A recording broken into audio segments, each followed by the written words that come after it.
할렐루야, 반갑습니다. 오늘 말씀 제목은 상처 앞에서입니다. 모든 사람은 인생을 살아가면서 다 상처를 받습니다. 부모님에게 상처를 받기도 하고요, 형제들에게 상처를 받기도 합니다. 친구들에게 또는 연인에게, 직장에서, 사회에서, 학교에서 상처를 받습니다. 아마 이 중에서 상처를 받아보지 않은 사람은 없을 것입니다. 모든 사람에게 상처가 있을 것입니다. 이 상처는 우리에게 영향을 줍니다. 어떤 사람은 상처를 통해서 성장하기도 합니다. 상처가 나를 자극해서 나의 삶이 새로워졌다라는 이야기를 들어보신 적이 있을 것입니다. 어떤 사람들은 상처를 통하여서 성장하기도 하는 것이죠. 그런데 어떤 사람은요, 상처를 통하여서 자신의 남은 인생을 다 허비하기도 합니다. 자기 연민에 자신을 가둬서 자신의 인생을 망쳐버립니다. 그리스도인에게는 성령의 자정의 능력이 있습니다. 성령의 회복의 능력, 치유의 능력이 있습니다. 아무리 상처 많은 사람이더라도 예수님을 만나면 자신의 자존감이 세상에서 오는 것이 아니라, 부모님께로부터 오는 것이 아니라, 친구에게로부터 오는 것이 아니라 하나님께로부터 나의 자존감이 오기 때문에 이 상처가 치유됩니다. 하나님께서 나를 빚으시고 사랑하시고, 예수 그리스도께서 나를 위하여 십자가에 죽으시고 다시 사심으로 나를 구원하셨다는 사실보다 더 큰 자아 정체성, 자존감이 없게 되는 것입니다.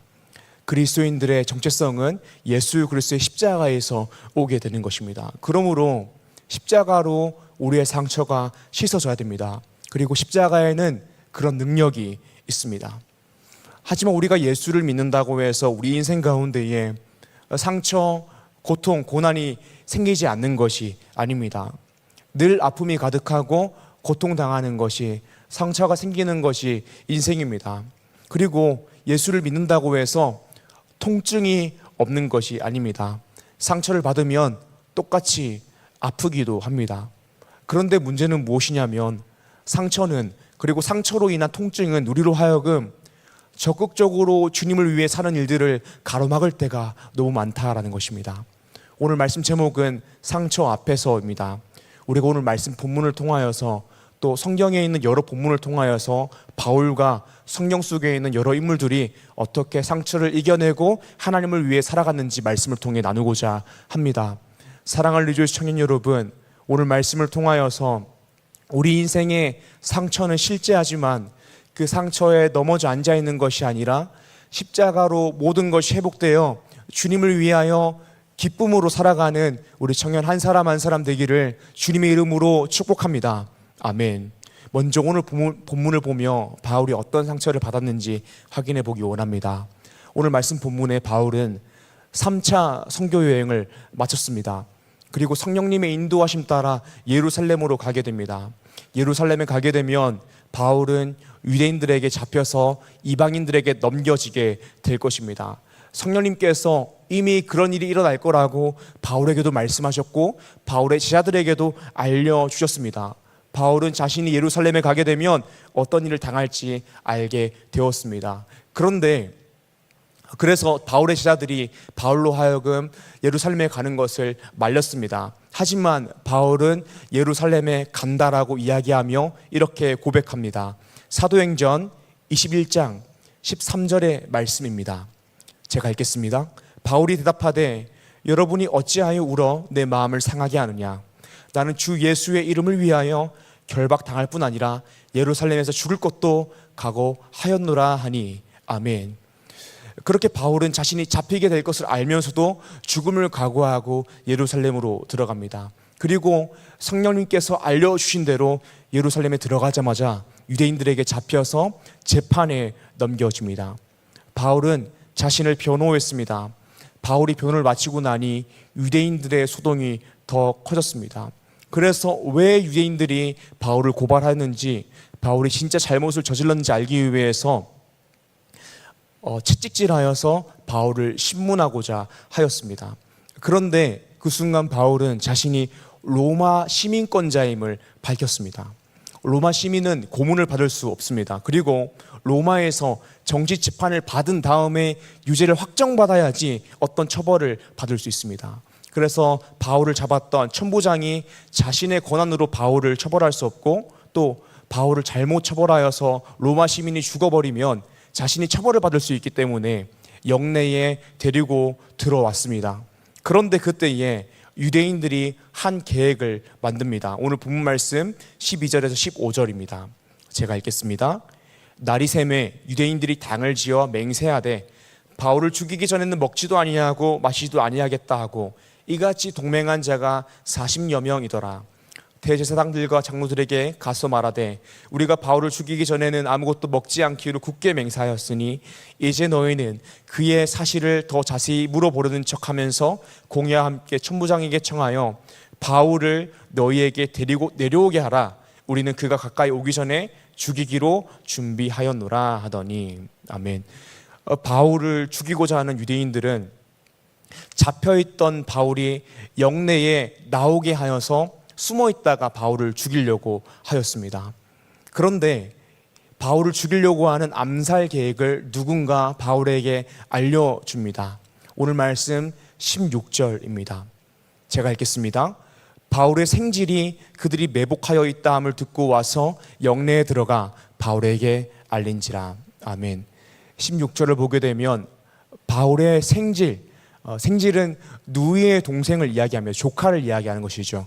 바울의 조카가 유대인들이 가지고 있었던 바울의 암살 계획을 바울에게 알려주었다라고 합니다. 사랑하는 여러분, 오늘 말씀을 볼 때에 바울의 조카가 암살 계획을 알아채고 바울에게 그 계획을 알려줬다고 하는데 바울의 조카는 어떻게 바울을 암살하려고 하는 유대인들의 계획을 알고 있었을까요? 바울은 다소의 시민이었습니다. 로마의 시민권자였습니다. 그러면서 동시에 매우 독실한 유대교 집안이며 유대인이었습니다. 우리가 모든 것을 다 할 수는 없지만 F.F. 브루스와 같은 학자는 바울을 죽이고자 모인 유대인 무리 중에서 바울의 가족, 바울의 친척들이 있었을 것으로 추론하고 있습니다. 지금도 중동에는 명예살인이 있습니다. 가문의 명예를 더럽다라고 생각하면 가족이라도 살해하는 것이죠. 바울의 가족, 바울의 친척이 바울을 죽이고자 모인 유대인 무리에 있었다라는 것은 이 뼈대에 있는 유대인 집안에 먹칠했다라고 생각해서 명예살인을 하려고 했던 것으로 추론됩니다. 바울이 빌립보서 3장 8절에서 이렇게 이야기합니다. 내가 그리스도를 위하여 살다가 모든 것을 잃어버렸다라고 이야기합니다. 이렇게 이야기할 때에 바울은 예수님을 메시아로 받아들이고 선포한 것 때문에 집안에서 상속권을 박탈당하고 가족에게 버림을 받았을 뿐만이 아니라 암살당할 뻔하기까지 했다라고 이야기하는 것으로 추론됩니다. 오늘 말씀 본문에서 바울은 상처를 받았습니다. 바울의 조카가 그 암살 계획을 알려줘서 살았지만 사실 바울은 가족에게, 친척에게 버림을 당했고 상속권을 박탈당했고 자신을 살해하려고 하는 무리 중에서 가족과 친척들이 있었다라는 것을 알게 되었습니다. 이 사실은요, 꽤나 충격이고 상처입니다.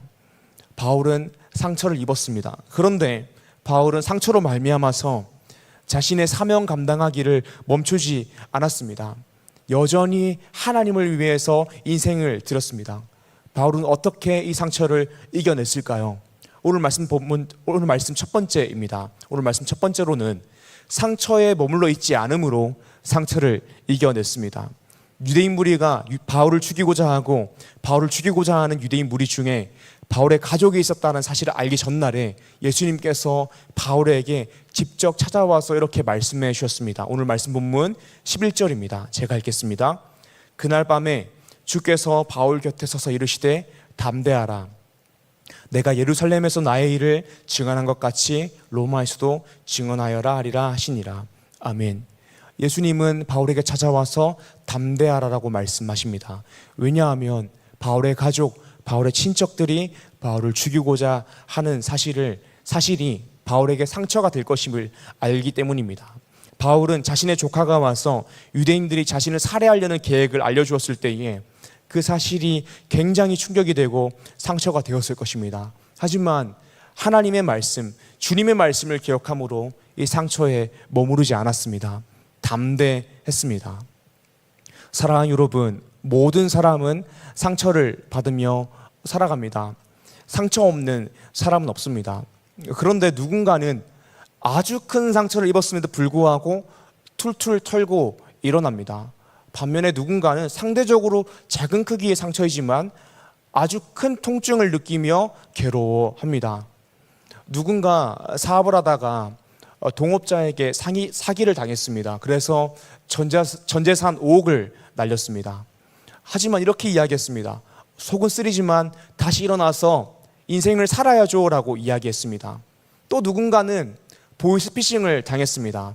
보이스피싱을 당해서 300만 원을 잃었습니다. 그런데 그 사실이 너무 충격적이어서 자신의 삶을 포기해 버렸습니다.